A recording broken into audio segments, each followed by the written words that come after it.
Hello everyone, good evening. Hi everyone! Welcome to daldalang walang curfew. Usapang di nalo-lockdown, welcome to Quarantalk. Quarantalk. Hey guys, happy Monday, happy brand new week. Hi Eya, kamusta ka? Alive and well. Lagi na lang yung sagot ko, pero that's really how I feel. I feel alive tonight. At kakatapos nga lang ng State of the Nation address, Jules. And this is a week-long special for us here at Quarantalk Media. Right, kaya naman, we have prepared a whole week, di ba? Whole week special to about the SONA 2020.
Alright, so one whole week tayo na punong-puno ng mga diskusyon patungkol dito sa SONA, so we will try to dissect that area.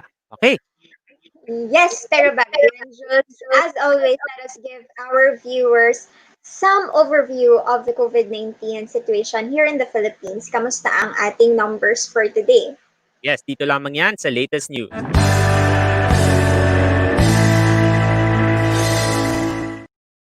Alright, as per the DOH, ito na po ang mga bagong numero natin ngayong araw. Ang latest active cases natin, nasa 53,649. Ang total cases po natin, lumagpas na po tayo sa 80,000, nasa 82,040 na po tayo na cases. Ang death toll natin, nasa 1,945 at ang ating total recoveries, 26,446. Mm-hmm. Today, yung nadagdag dyan, no? We have 1,657 new confirmed cases today. 16 deaths were added, and 359 more patients were added to the recoveries. Yan, Jules. Also, globally, we have 16.1 million cases worldwide. 647,910 po ang death toll, while 9.3 million po ang tally for the recoveries. That's worldwide. But again, dito sa ASEAN, nangunguna pa rin, isa pa rin tayo, ang Pilipinas, sa nangunguna sa may matataas na number of cases in this region. Yes, particularly doon sa active cases. Mm. Alright.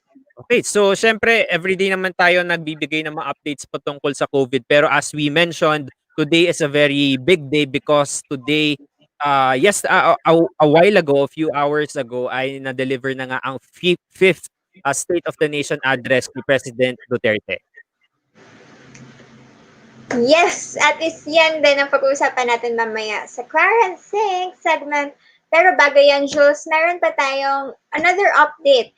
Also, medyo in line with the SONA kanina, nabanggit ni Pangulong Duterte ang paggamit ng, well, the airwaves of the public, for government use. At nagkaroon din ng statement ng ABS-CBN about offering the government its facilities, its broadcast facilities to aid our learners. Kasama po yan doon sa efforts ng government to explore radio and TV as a means of educating our children. So, ito po ang pahayag ng ABS-CBN, Jules. Yes, so yan po, nababasa natin na Yun nga po, ang maganda dito sa statement nila, ang pangako ng ABS-CBN sa publiko ay patuloy nitong paglilingkod sa mga Pilipino sa anumang paraang kaya nito. Kasi maganda dito sa dulo, bagamat wala itong inaasahang epekto sa aming negosyo, ang tanging hangarin ng kumpanya ay makatulong sa pag-aaral ng ating mga estudyante sa buong bansa. We all know, Eya, na ang transmission ng ABS-CBN ay talagang far-reaching sa buong Pilipinas. I think it's the widest, no, Eya, in terms of TV. So talagang makakatulong 'to kasi nabanggit ni President Duterte kanina na talagang hindi niya hayaan na magkaroon ng face-to-face classes. Kaya TV muna at radyo ang gagamitin. Mm-mm. And ABS-CBN has also a track record of producing kid-friendly educational content. Also, nagsimula yun, kung naalala mo yung mga Hiraya Manawari before, Bayani, Sineskwela, Matinik, and also nandyan din ang Knowledge Channel, which has always been a platform and a partner of the Department of Education for also pushing forward the curriculum for our Filipino learners. So, ayan, ang ABS-CBN is once again reiterating its offer to work with the government in using its platform to help in our education campaign. There. Okay. So yun yung mga latest news natin. Of course, aside from the SONA, hihimayin natin yan, may makakasama tayong opisyal mula sa presidential at sa PCOO. Mamaya-maya lamang yan. Pero syempre, puntahan muna natin kung ano nga ba yung pinaka nag-trend ngayong araw. Dito lamang yan sa QuaranTRENDS.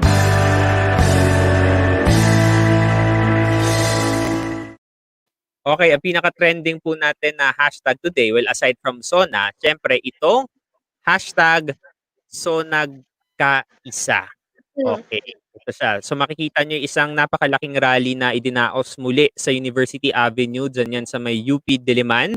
At mapapansin nyo na nag-practice naman ng social distancing. Ito yung pinangako ng mga organizers ng naturang main rally for the SONA na they required the attendees to wear masks na kailangan merong mga panghugas ng kamay, mga alcohol, ganon, at syempre itong social distancing. Mm-mm. May mga volunteer lawyers din, no, na nagbantay sa mga entrances ng UP earlier today to make sure that there will be no human rights violations committed by any force of the government, policeman yan o armed forces at kung ano pa. Ito ay matapos magkaroon ng ilang reports, no, of blocking the entrances of UP and the past rallies, or shall we say manyanita, in the University of the Philippines, Dalaman. Right. Jules? So, ayan po. So, kahit papaano, at least nakapagdaos pa rin ng protesta itong mga kababayan natin upang ihayag ang kanilang mga saloobin patungkol sa SONA ngayong araw at syempre sa mga issue na umiikot dito. At sinabi rin naman ng NCRPO na naging maayos din naman at mapayapa ang pagdaraos nito. So at least, ang alam ko around 10 a.m. to 12 noon, naging maayos na yung dispersal after. Pero nagkaroon nga rin ng news kanina na may mga jeep, itong mga piston ata yung grupo, no, na inaresto dahil daw nagbabandera sila ng kanilang flag nitong grupo na to, at yun nga kine-question din ito ng mga legal groups, pero silipin pa rin natin ibang detalye patungkol diyan. Mm-mm. Right. So, Jules, puntahan naman natin ngayon ang SONA. It started at around 4:02 p.m. kanina at nagtagal ito ng isang oras at sipin ko muna yung isang oras 41 apat na pong minuto. Ayun. Philippines. Yes, 1 hour and 40 minutes po tumagal ang SONA, and we will look into the content of the SONA and how it was prepared, how it was put together, and the highlights, and ano nga ba yung mas napagtuunang pansin dito sa fifth SONA ng Pangulo. Yes, ito nga tinatawag na penultimate mismo na SONA ng ating Pangulo. Kumbaga sa libro, 'di ba? Yun na yung last, as if book reader ako. Yun na yung last na second to the last na chapter. So ito yung penultimate na SONA. At sinasabi nga parang ito isa sa mga most important SONAs kumbaga in recent history dahil nga we're in the middle of pandemic. Yun yung brand na binibigay ng iba't ibang mga experts patungkol dito. So of course, right now in our next segment, Aya, here in QuaranThink, may makakapanayam tayo na isang opisyal mula sa PCOO. Dito lamang yan sa QuaranThink.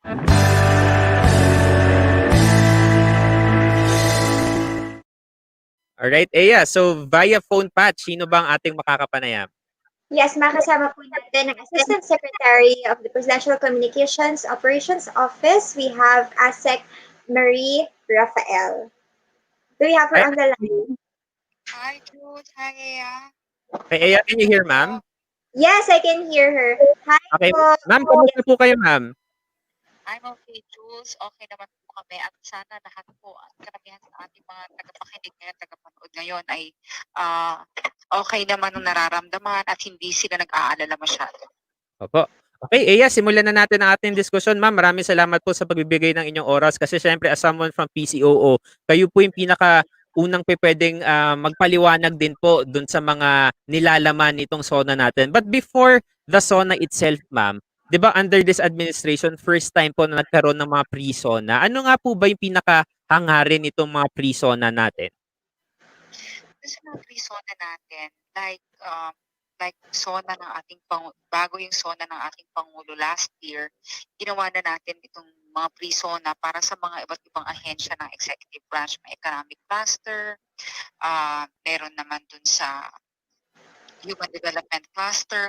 So ang purpose po nito ay para malaman natin or makapagtanong tayo sa ating mga cabinet secretaries, yung mga namumuno ng halimbawa DOF, DPWH, DSWD, kung ano yung mga Department of Health, kung ano yung mga programa ng ating pamahalaan na pwedeng pangtugon, pang-mitigate, pangtugon sa mga nangyayari ngayong pandemic. So, ito yung purpose noon at para na rin mailahad nila kung ano ba yung mga programa na ginagawa nila at ano pa yung mga proyekto at programa na pwede nating gawin para maibsan ang epekto ng COVID-19.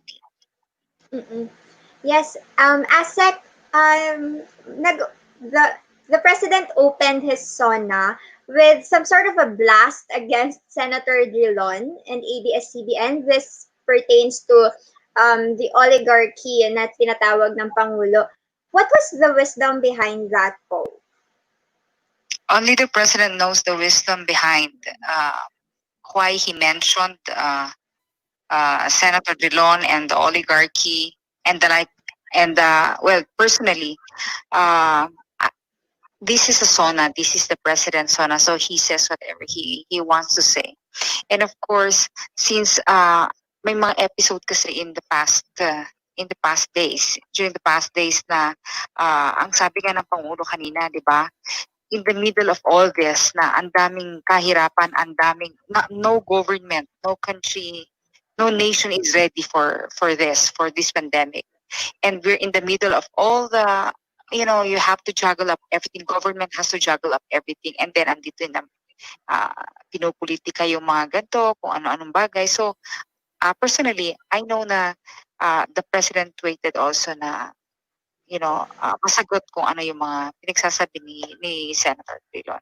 Okay. ASEC, Marie, prior to the SONA itself, some of the issues na some people were expecting na baka mapag-usapan itong controversial na anti-terror law, itong charter change kasi nga parang 'di ba may movements na apparently in the House of Representatives. Pero in your opinion, ma'am, bakit kaya hindi na touch on ito sa topic kanina sa SONA ni Pangulong Duterte? Perhaps the president thought na it's not proper, especially so na yan ay naging batas na. The anti-terror law had been in the legislative branch of government. It had gone through readings and everything. It had gone through the process. So kung ano man yon, if people wants to question, they go to the proper jurisdiction. They can go, people had already gone to the Supreme Court to question the legality of the anti-terror law. And of course, insofar as yung the dun sa amendment sa Constitution.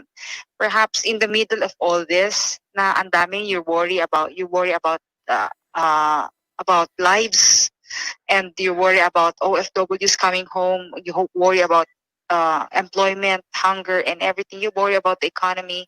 Parang I think that the president did not deem it proper to be talking about charter change and everything, because there are other laws that could directly hit the grassroots and alleviate kung ano man yung mga nararamdaman or yung mga problema ng mga iba't ibang sektor ng ating lipunan. That's more important. Mm-mm. You mentioned po ASEC, the OFWs, and looking at the content of the SONA, he spent a good couple of minutes talking about our overseas Filipino workers. Would you give your thoughts po on why it was one of the, shall we say, priorities in the SONA that President Duterte mentioned? Yes. Alam nyo, last May na-mention na ng Pangulo yan na, alam mo, nung time na sila, mga OFWs natin, ang nag-uuwi ng dolyar sa ating bansa, they bring in income, the GDP, they're the whatever that they do outside of the country is reverting back. It's helping our economy. Now that they needed, the OFWs wanted to come home to be safe, to be with their families during this pandemic. All the more na sila ang importante na pauwiin natin. Lahat importante. Pero importante rin sila because they so helped us in other jurisdictions, in other countries. So, if they want to come home, sabi niya, uwi natin sila. Kasi ngayon, kailangan nila tayo. Kailangan nila ang ating bansa. Kailangan nila ang gobyerno ngayon. So, that's why ang dami-daming nakita naman natin, di ba? Sabi ng Pangulo dati, kung may pera dyan, gamitin natin, iuwi natin. He's been giving directions like bring home yung mga OFWs natin na nangangailangan. Once nag-clear ang health, pag may health clearances na sila, pauwiin na sila para makapiling ang kanilang mga pamilya. So, essentially, the President realizes how important yung mga OFWs because importante sila dati, importante din sila ngayong pandemic.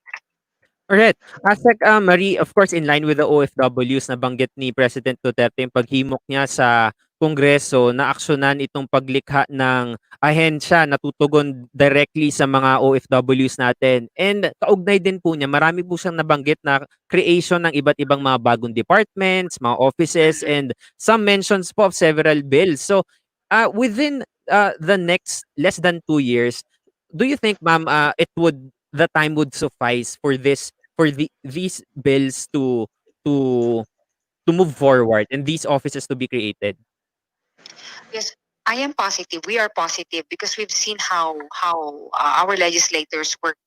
Kapag kailangan talaga to fast track lahat itong mga polisiya na to, I think they can do that kahit na 3 taon lang.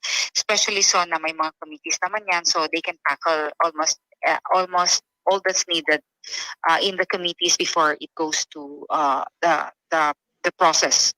Ngayon, on top of dun sa OFWs, ang daming na mention ng Pangulo dun sa CREATE Act or yung para sa corporate tax system ng ating bansa, because nakita natin in previous years, dati we don't see, and these are just numbers, we see them as numbers, but then when it hit in 2019, it hit 1 trillion yung collection natin, lumaki, naramdaman natin yung impact ng pagkolekta ng buwis and yung income ng ating pamahalaan para maibalik sa atin yung mga in terms of programs, nakita natin ito.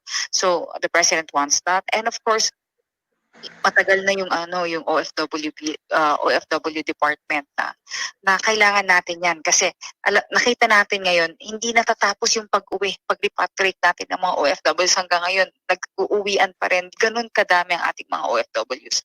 So we need to help them, we need to cater to them. There needs to be a department that caters to them. And of course, the National Housing Bill, Advanced Nursing Learning Act, nakita natin na sabi ng Pangulo, since he cannot run anymore, di ba? We should be ready because we don't know when it hits again.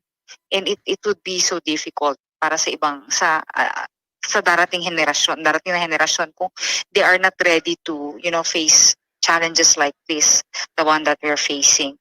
The National Land Use Act, even the modernization of the Bureau of Fire and the Bureau of Immigration, and of course the death penalty, and hindi, sabi nga ng Pangulo, hindi walang pumalakpak. So baka Medyo divided pa siguro. yes. And of course, if you remember during the last Congress, I think then, if I remember it right, then President Arroyo did not Right, vote for right. it. Mm-mm. Yes. So, the President respects that naman. But then, of course, if he wants something and it's not within the ambit of his power to do so, syempre, he will ask that from Congress. If possible, of course, then mas maganda sana. But then again, it all boils down to gusto ba ng ating mga legislators yan, Mhm. insofar as the death penalty is concerned. Yeah. Right. Marami ngang nabanggit si Presidente, no, sa iba't ibang aspeto. Pero siguro, what would you say was the intended main focus or highlight of this year's SONA? This year's SONA. Well, this year's SONA, to me, and I know that for the opposition, we have different views insofar as the SONA of the president is concerned. But listening intently kanina, like any other SONA ng Pangulo, ito kasi iba ngayon because we are during trying times na wala talagang nakaset up na ano yung mga buffers, ano yung mga gagawin ng kahit anong klaseng pamahalaan, mayaman man yan o yung mayaman pa. You really want to understand, but for me, it's the president said, I am pleading na this time let's just unite and care for each other, huwag maglamangan, because if there's something, it's true that if there's something that COVID brought to us, it comes in differently. Mhm. First, you want to protect yourself, you want to protect your family, so it brings out the worst in people. It brings out compassion. It's a mixed. There's it's like it's different. It drives everyone crazy. When you want to take care of yourself and your family, you want to protect them, diba? Sometimes you you ostracize. You think about many other ways to avoid getting sick and the like. And in doing so, ang dami-daming, and of course that holds true for us, but for those who don't, who are not capable, to take care of themselves, to feed their family during these times kasi nawalan sila ng trabaho and the like, it's difficult. So essentially the president wants to say na during these times, ito ang gusto ko, at nasabi naman niya na he even asked the president of China na sana mauna kami, kung bibilhin man sana we should one of the first to have the vaccine once na okay na. Mhm. Diba? All these things, I mean, it gives hope na at least dahil dun sa independent policy natin na yon, kung sino man ang bansa na makakatulong sa atin to get back to normal, to recover whatever that's lost, then sana mas mabilis tayo na makarating doon. So, well, we see the SONA, people see the SONA differently. But if you're positive and you know that there's a leader that would guide you and will lead you somewhere else through all these challenges, then I think that's where the president wants us to go. Okay. Asek Marie, as a last note po, no, as we wrap up this quick interview, I remember last year on the third year of the administration, ang focus po is more on legacy building. And right now we're on the last 2 years of the administration already. So from your end, from the PCOO and as someone from the executive branch, what do we expect now from the government as we move forward towards the exit of this administration and in this context of a pandemic? Yes. Well, for now, we first have to face this challenge, the pandemic. We survive, we stay alive and get through this one. And then later, and I'm sure that, it's a balancing act for any government to be able to go through with this, balancing um, your health, staying alive, surviving this pandemic, and then trying to build a robust economy that, would not falter even after this administration. And through this, Jules, if there is something that, we do this every for us in government, ginagawa natin ito na, we get through this one, and then while going through taking care of lives, the economists also, and the economic sector should do something to help them out, like the government, if government has money, lend them to SMEs who needed them. Feed, let's help OFWs or those who were retrenched from work learn skills so that they find jobs and get back to whatever kind of normal that we are entering into. So this is what the survival of whatever that is where we are now. Since we are not ready, that's where we want to go, and hopefully we will get there faster than any other country, because we believe na we Filipinos are very resilient.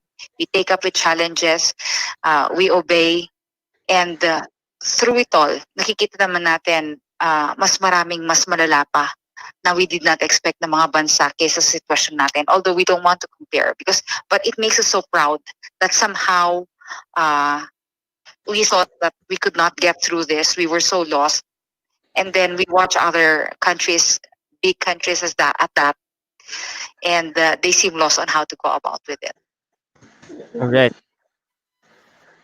ASec Marie, maraming salamat po sa pagbibigay ng inyong panahon para po balangkasin natin itong panglimang SONA ni Pangulong Duterte. Sobrang yung take away ko po dito sa interview, sobrang reassuring, especially coming from you. Iba talaga yung role no ng communications, kasi talagang nabibigyan ng sense yung lahat ng mga pinag-uusapan natin. Yun yung isa sa mga good traits actually na gustong-gusto ko kay ASec Marie. Kaya kapag ini-interview ko siya every time, talagang may sense of reassurance. Ma'am, Miss Ana Marie, maraming salamat po. Isa po sa mga assistant secretaries ng PCOO. Ma'am, salamat po. Thank you, ma'am. And stay safe, stay alive. Yes po, stay safe din po. Bye-bye po. Bye. Okay, ayan. So, ako sa lahat ng mga viewers natin, nakapanayam natin si ASec Marie Rafael, isa po sa mga assistant secretaries ng PCOO. Totoo yung sinabi ko, every time na makakapanayam ko si ASec Marie, di ba parang may sense of reassurance? Kasi ganun ka-important yung role of communication on how you clearly, and yung mood mo on how you relay things, di ba? So, yun sometimes it's a total package on how you can give this certain type of reassurance, especially in these trying times. I think this is the first time that I heard her speak, and I'd say she may be one of the best communicators that the government has today. Yeah, Thank you again, ASEC, for joining us in this interview tonight. But let's just greet our viewers for tonight. Let's start with Tita J. Thank you for tuning in. Yeah. Hi, ma'am. Okay. We also have Egypt Del. Yeah, lagi itong nanonood si Egypt Del. SONA pala yun. Ayan. Siyempre, iba-iba yung mga yung mga reactions sa mga kababayan natin. Sa Julia Bulawin. #SONAGKaisa. Also, we have Soledad Nasudman watching from home. I hope you are safe. Ito naman, si Netling. Happy watching sa mga nanonood ng QuaranTalk. And of course, ito, meron tayong international viewer watching from Calgary, Canada, Douglas Chungalan. Hi! Hi! Thank you so much for watching. Ayan, so as promised to our viewers, this whole week is intended to dissect the whole fifth State of the Nation address of our president. Kasi iba-ibang perspectives yan, let's expect. Of course, we have an official earlier from the government. So we expect her to clearly explain and sometimes defend the whole SONA itself. So yun yung isa sa mga mahalagang kailangan natin intindihin. Kaya iba-ibang perspective yung maririnig natin. Right, yes. And also guys, we have a poll on your Facebook page. We are asking, satisfied ka ba sa SONA ng Pangulo? That's on our Facebook page, facebook.com/QuaranTalk Media. Let us know what you feel about the SONA, what you feel and what you think about the SONA. Heart reacts lang po or mad reaction if you're not satisfied. There, also, Yeah, so far, Eya, ito pala yung update dyan sa ano na yan, sa poll na yan. Ang lumalabas dito, oh, okay. Hindi ko ma-share eh, pero ito, 121 mad and isang heart. Okay, so 121 po, at least yung mga nakakita, ang hindi satisfied at isang satisfied. So kung ano pong mga reaksyon nyo sa SONA, punta na po kayo doon at ibigay ang inyong reaction dito nga sa SONA ni Pangulong Duterte. Panglimang SONA niya na po. yes. At syempre, gabi-gabi dito sa QuaranTalk, lagi tayo nagbibigay ng opportunities for you guys to also contribute to the COVID-19 response. Dito po yan sa Ano ang ambag?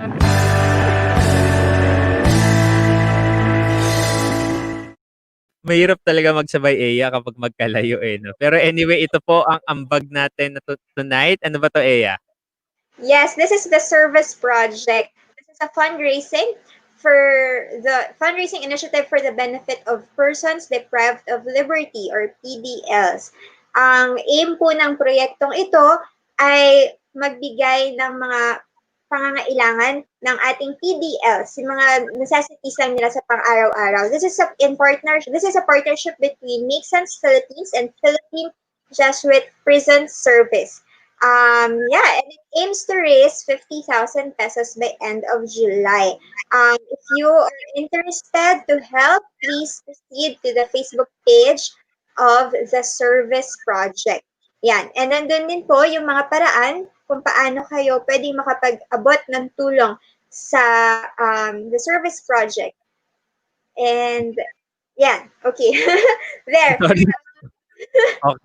Ayan, so before we end once again, marami po tayong mga hinanda na mga topics for this week. So please, antabayanan nyo po yan, 9 o'clock every night dito.